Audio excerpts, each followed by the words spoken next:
YouTube channel. हमने start किया है मैट्रिसेस और मैट्रिसेस के 7 पार्ट्स हमने कंप्लीट कर लिए हैं। आज हम स्टार्ट करेंगे 8th पार्ट। उसमें हम डिस्कस करेंगे some important results.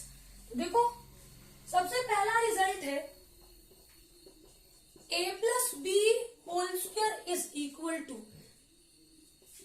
a square plus B square plus A B plus B A. देखो यहाँ पे 2ab नहीं होगा because we know that a into B is not equal to b into A, तो इनको सेपरेटली ही लिखा जाएगा। आगे देखो second result a minus B whole square is equal to a square plus B square minus A B minus B ए। और अगर हम बात करें a minus B into A plus B that is equal to A square plus A B minus B A minus B square. ये तीनों results important result है। अब यहाँ पे हम इस क्वेश्चन को देखते हैं। Consider the following in respect of the matrices A and B of the same order. Statement 1 है a square minus B square is equal to a plus B into A minus B. Second statement है a minus I into I plus A is equal to 0। This implies that a square is equal to I, where I is the identity matrix and O is null matrix. Which of the above is are correct? Option A is 1 only, option B is 2 only, option C is both 1 and 2 and option D is neither 1 nor 2. देखो A and B हमारे पास same order की है और first statement है a square minus B square is equal to A minus B into A plus B. और अभी मैंने आपको बताया कि इसका रिजल्ट होता है a square plus B square minus A B minus B A. This is not equal to this one. Statement first is wrong. अब हम बात करेंगे सेकेंड स्टेटमेंट। सेकेंड स्टेटमेंट है a minus I into I plus A is equal to 0। यहाँ पे multiply करेंगे a into I plus a into A square minus I into I square minus I A is equal to 0। देखो a into identity matrix, किसी भी matrix को identity matrix से multiply करो वो मैट्रिक्स खुद ब खुद आ जाएगी। a plus A square, identity matrix का स्क्वायर आइडेंटिटी मैट्रिक्स होता है, माइनस आई इंटू ए भी ए होगा। ए से A cancel out, A square minus I is equal to 0। तो यहां से A square is equal to I. Statement second हमारी हो गई करेक्ट। कौन सा ऑप्शन करेक्ट होगा? Only second statement is correct, option B is correct. अब हम बात करेंगे laws of transpose. First law है A transpose of transpose is equal to matrix A। Second law है A plus B transpose is equal to A transpose plus B transpose. Third law है K into A transpose is equal to K into A transpose. Fourth law है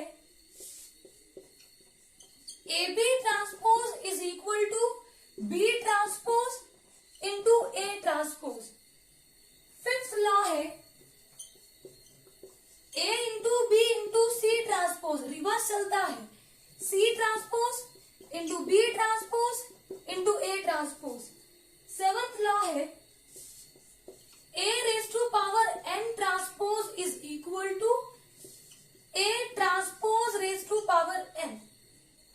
eighth law है A inverse transpose is equal to A transpose inverse. ये 8 के 8 laws important है। Laws of transpose से किस तरह से क्वेश्चन बनता है यहाँ पे देखेंगे। Consider the following in respect of matrices A B C of same order. Statement 1 है a plus B transpose is equal to A transpose plus B transpose plus C transpose. Statement 2 है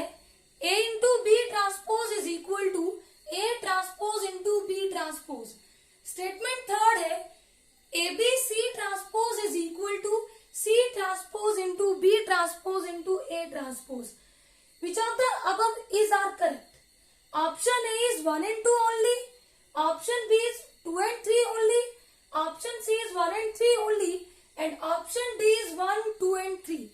तो देखो हमारे पास तीन स्टेटमेंट है. A plus B plus C transpose A transpose plus B transpose plus C transpose इसके equal होता है. अभी हमने पीछे डिस्कस किया. तो फर्स्ट स्टेटमेंट होगी करेक्ट.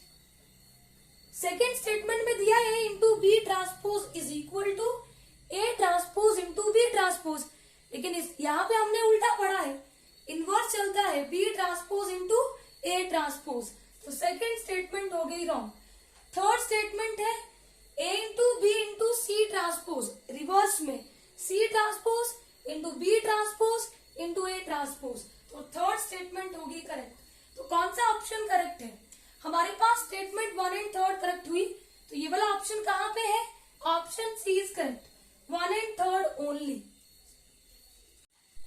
नेक्स्ट क्वेश्चन है if A is the identity matrix of order 3 and B is its transpose, then what is the value of the determinant of the matrix C is equal to A plus B? Option A is 1, option B is 2, option C is 4 and option D is 8. A matrix हमारे पास 3x3 order की identity matrix है. ये हमने ले ली 3x3 order की identity matrix. Matrix B इसका ट्रांसपोज है. तो B is equal to identity matrix का ट्रांसपोज आइडेंटिटी मैट्रिक्स ही होता है.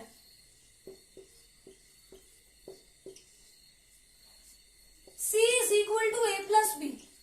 A प्लस बी करो, कॉरेस्पॉन्डिंग एलिमेंट ऐड होगा. 2 0 0 0 2 0 0 0 2. हमें चाहिए determinant of matrix C. Determinant निकालो.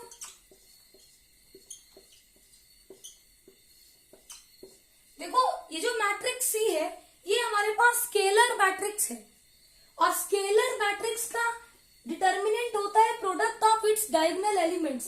तो इसके डायगोनल एलिमेंट्स हैं 2 इंटू 2 इंटू 2. कितना हो गया? 8. Option D is correct. Next हम बात करेंगे एडजॉइंट ऑफ मैट्रिक्स. देखो ये मैंने 2x2 ऑर्डर की जनरल मैट्रिक्स ले ली. A11 A12 A21 A22. अब एडजॉइंट क्या होता है?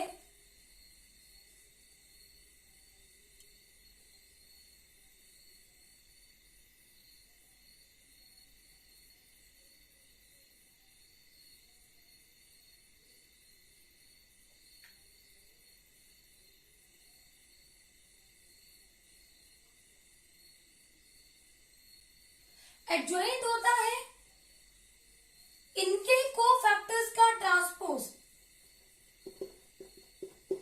कोफैक्टर को CIJ से भी डिनोट करते हैं और इसी को कैपिटल AIJ से भी डिनोट करते हैं. इसके कोफैक्टर A11 का कोफैक्टर होगा C11, A12 का कोफैक्टर होगा C12, A21 का कोफैक्टर होगा C21 और A22 का कोफैक्टर होगा C22.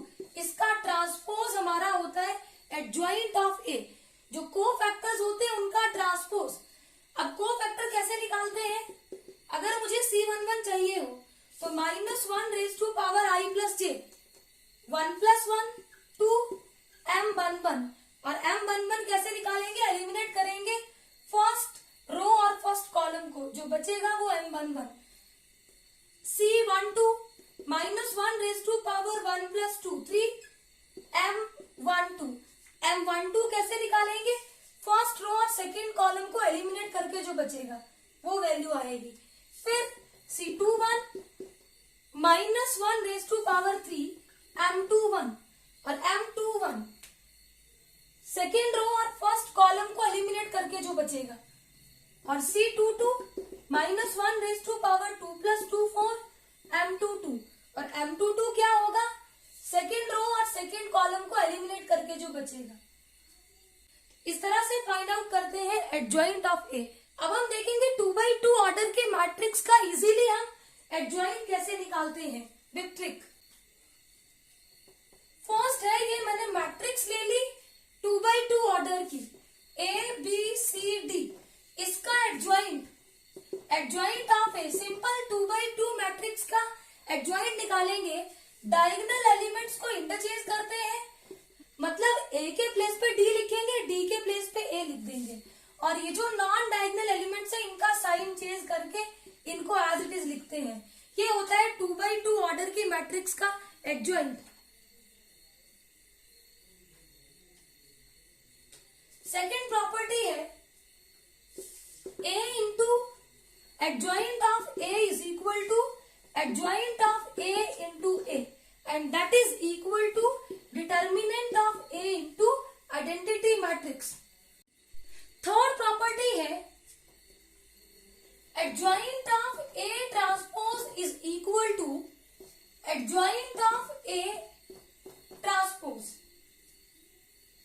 फोर्थ प्रॉपर्टी है adjoint of A into B is equal to adjoint of B into adjoint of A, ये भी रिवर्स प्रॉपर्टी चलती है। फिफ्थ प्रॉपर्टी है एडजॉइंट ऑफ ए का डिटर्मिनेंट इज इक्वल टू, किसके इक्वल होता है, determinant of A raise to power n minus 1, important result है। सिक्स्थ प्रॉपर्टी है determinant of adjoint of A.